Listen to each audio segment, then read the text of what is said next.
I've been in this industry for a handful of years, and it's been impactful. Before Prepaid Legal, all I knew was music, and I knew I wanted to be a business owner.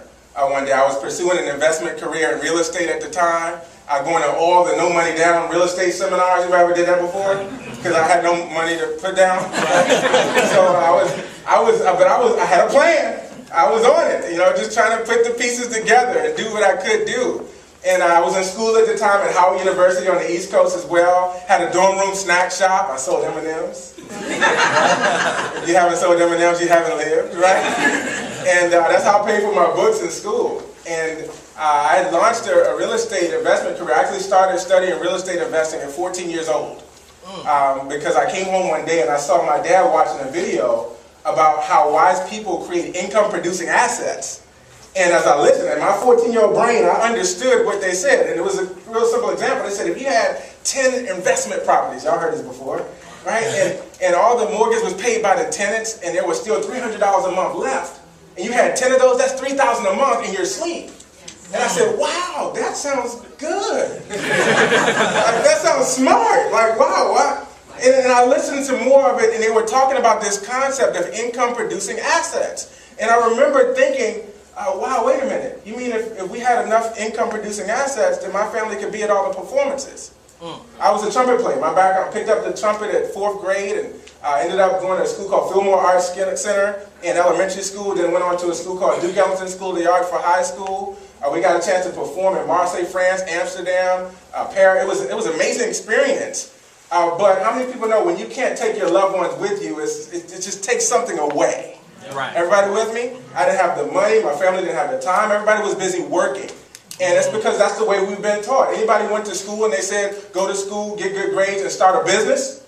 And here's how? Wow. And I actually went to college thinking they were going to teach me that in business school. Yeah, pray for me. I found out one thing in business school, though. If you ever want to be rich, start a business school. So that was my experience. I got a good government job in that time period as well. I was working, loved the job, but I just felt, and you know, I read a book one day called Rich Dad's Cash Flow Quadrant. Anybody read that? Who's read Rich Dad Poor Dad? It was book 2, Rich Dad's Cash Flow Quadrant. And my dream was to be self-employed and to be an investor. But I always thought being self-employed and being a business owner were the same.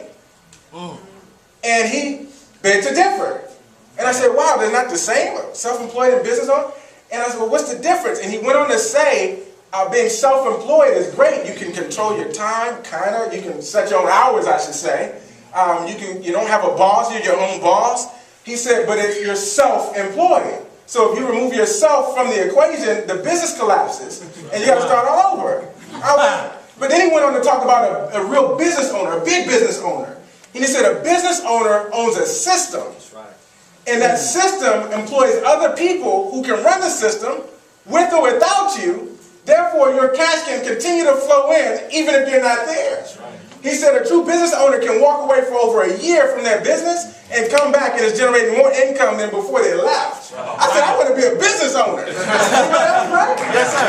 And so I like the concept, and I was so grateful. One day I got a phone call from a good friend of mine. She said, Fard, I've got something I want to show you. You may or may not be interested, but I want to drop by this video. And she dropped it off. A couple weeks later, I finally popped in the video, and it was about prepaid legal services.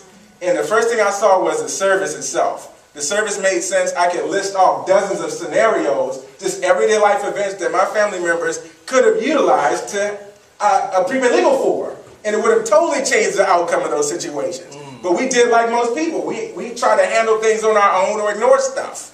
And that doesn't work too well. Right. And so I use the service. Best thing you can ever do, by the way, all the brand new folks in the room. Use the service. Use it a lot. You know, ask them questions. I just brought on a brand new associate today. Guess what I did? Immediately put him on the phone with the law firm. Immediately. He said, I don't have a question. I said, yes, you do. He said, well, what's the question? I said, well, you ever had a home-based business before? He said, no. I said, do you have any tax write-offs? I said, no. He said, no. I said, then you need to ask about what you can write off now that you have a home-based business. Isn't that a question you can give every brand new associate? Right. That was free. That was free. Can't say you didn't learn anything today. And so I put him on the phone with a law firm, and guess what? When I talk to him tomorrow, he's going to tell me what that experience was like. But use the service. That's what I did. Law firm saved me $500 with some advice. Didn't charge me anything outside of my little dollar a day for the plan. And I said, everybody's going to have this. And then I understood where this was going. And when they said to us, this sounds like healthcare coverage before it became $1 trillion industry, I said, well, I want to be the one that offers this to everyone before anyone else does. And I want to build a network of people. I want to plug a bunch of folks into this system so they can offer this service, and I can become a big business owner and have freedom. How about you guys? Yes. And I think that's why we're all here. And so